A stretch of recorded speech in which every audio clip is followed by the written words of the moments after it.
Banyak dari kalian ketika membicarakan Jujutsu Kaisen menganggapnya sebagai overhyped dan juga overrated. Ya, pada dasarnya memang Jujutsu Kaisen ini the raid-nya anime.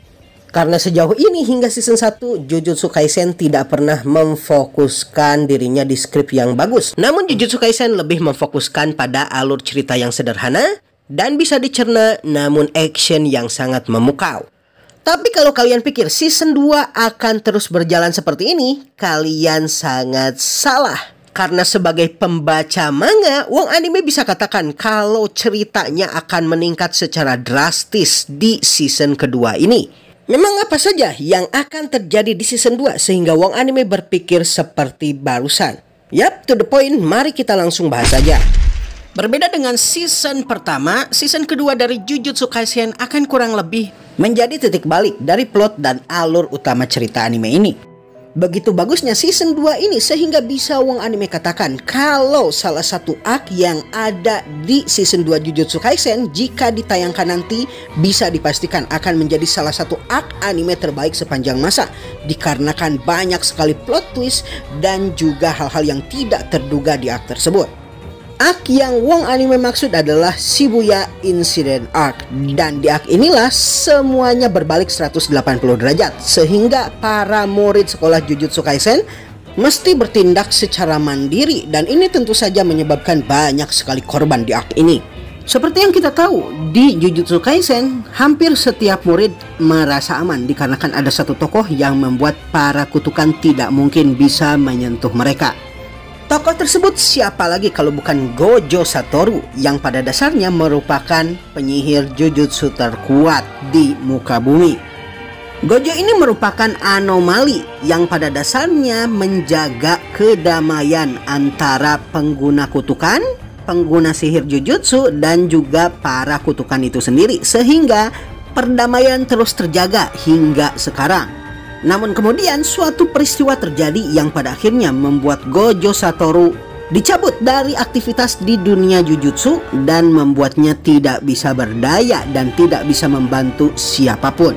Tampaknya GG Akutami selaku pengarang dari Jujutsu Kaisen memang sudah sejak lama ingin mencabut Gojo dari alur cerita karena memang Gojo lah yang berupaya menjaga keseimbangan di antara konflik yang terjadi tersebut. Dan dengan menghilangnya Gojo Satoru dari peredaran, maka dunia Jujutsu dan juga para kutukan mulai menggila dan mulai melakukan kekacauan di mana-mana. Dan Shibuya Incident Arc ini yang pada dasarnya merupakan arc di mana kita melihat banyak sekali orang-orang berjatuhan, banyak sekali kekacauan dan banyak sekali twist-twist yang tidak terduga. Menurut wong anime adalah merupakan salah satu arc terbaik sepanjang masa di anime, setara dengan Shogun Assassination Arc-nya Gintama dan juga Water 7 Arc-nya One Piece. Jadi wong anime bisa pastikan bagi kalian yang hanya melihat Jujutsu Kaisen sebagai sebuah anime yang hanya menjual pertarungan dan koreografi di dalamnya, kita akan melihat sesuatu yang jauh lebih dalam dan jauh sangat berbeda dengan apa yang terjadi di season sebelumnya. Selain menghilangnya Gojo Satoru dari peredaran, kita juga akan melihat dinamika klan-klan terkuat penyihir Jujutsu. Seperti yang kita tahu, di dunia Jujutsu terdapat 3 klan besar yang dianggap sebagai 3 klan terkuat di dunia tersebut. 3 klan tersebut adalah klan Zenin, klan Kamo, dan juga klan Gojo. Klan Gojo seperti yang kita tahu memiliki kemampuan Six Eyes dan penyihir Jujutsu terkuat terdapat di klan ini. Sementara itu di klan Kamo, mereka sangat terkenal dengan kemampuan mereka untuk memanipulasi darah menggunakan kutukan dan membuatnya menjadi seperti senjata. Selain kedua klan tersebut, terdapat pula klan Zenin yang merupakan klan di mana Mai, Maki, dan juga Fushiguro Megumi berasal. Dan salah satu konflik besar yang akan terjadi di season 2 adalah konflik yang terjadi pada klan Zenin ini. Masalah utama yang menjadikan para klan Jujutsu ini bermasalah adalah betapa konservatif dan kolotnya mereka ketika berbicara tradisi dan juga menjaga nama klan dan berusaha keras supaya klan tersebut tetap terus relevan di dunia Jujutsu. Karenanya, di klan-klan yang merupakan klan eksklusif ini, nilai tradisional dan konservatif serta nilai-nilai yang terkesan kolot terus dipertahankan untuk melestarikan dominasi klan-klan tersebut, termasuk juga klan Zenin. Nah, salah satu kesalahan besar yang dilakukan oleh klan Zenin adalah mereka akan membuang siapapun yang mereka anggap lemah di dalam penggunaan kutukan atau sihir jujutsu, dan juga orang-orang yang tidak bisa sama sekali melakukan kutukan tersebut. Salah satu di antara korban mereka adalah Maki dan Mai yang terlahir sebagai bayi kembar. Selain mereka, pendahulu mereka, Toji, juga merupakan salah satu korban dari diskriminasi yang dilakukan oleh klan Zenin ini. Sayangnya, klan ini tidak menyadari kalau bisa atau tidak bisa menggunakan kutukan bukanlah hal yang esensial di dunia jujutsu. Justru di antara para klan Zenin yang terbuang inilah selalu saja ada anomali yang membuat dunia jujutsu terguncang dan terjungkir balik karena logika yang tidak biasa ini.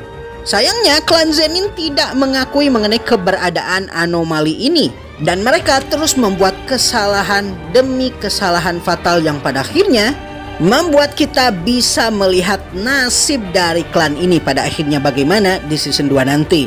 Selain klan Zenin, pada Shibuya Incident Arc kita bisa melihat kalau Sukuna pada akhirnya menjadi lebih kuat dari sebelumnya setelah dia memakan beberapa jari-jari yang pada akhirnya membuat kekuatannya hampir pulih secara utuh. Nah, di Shibuya Incident Arc ini Sukuna akan menggila dengan luar biasa, membabat siapapun yang ada di dalam insiden tersebut. Dia pada dasarnya adalah unsur chaos yang tidak memperdulikan siapapun korban dan mangsanya di dalam pertempuran yang dia lakukan. Ketika Sukuna pertama kali muncul, banyak yang membandingkannya dengan Kyuubi di anime Naruto. Namun wong anime bisa pastikan kalau Sukuna ini jauh lebih buruk daripada Kyuubi, karena pada dasarnya dia tidak peduli dengan apapun di sekelilingnya. Selama dia bisa melakukan apa yang ingin dia lakukan, maka siapa yang mati, siapa yang hidup, siapa yang terbunuh, siapa yang dia bunuh, ataupun siapa yang cacat karena perbuatannya, maka dia akan menganggapnya hanya sebagai angin yang lewat saja. Dengan kata lain, dia adalah perwujudan murni dari elemen kekacauan sejati. Jika ada yang berusaha tidak menepati janji kepada dirinya atau berusaha untuk menipunya, maka dia akan berbalik dan menancapkan taring kepadanya sambil tertawa terbahak-bahak. Dan inilah yang membuat wong anime menganggap kalau Sukuna jauh lebih baik daripada Kyuubi yang menetap di dalam tubuh Naruto.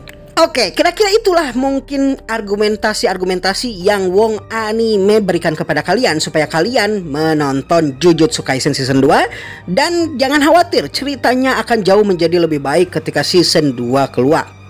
Dan dengan ini wong anime mengakhiri videonya. Assalamualaikum dan sampai jumpa lagi di video selanjutnya.